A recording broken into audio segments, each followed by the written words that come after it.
Hello everyone, I'm Kati Shane Tabora, an industrial engineer by profession. And one of the reason po bakit ako nag-proceed dito sa OBA kasi nga kulang talaga yung sahod ko. And alam nyo ba, every 50th and 30th day of the month, di ba sahuran yun?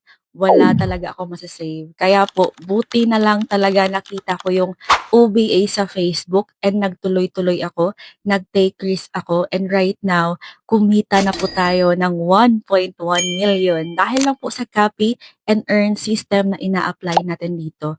And I'm so grateful talaga sa OBA kasi po kahit hindi ako mateki sa social media, wala akong gaanong alam sa online, dahil po sa proven and tested system, mas napabilis po yung resulta ko dito, mas natulungan po ako dito, and I'd like to grab this opportunity to thank our OBA President, Coach Albert Jasma.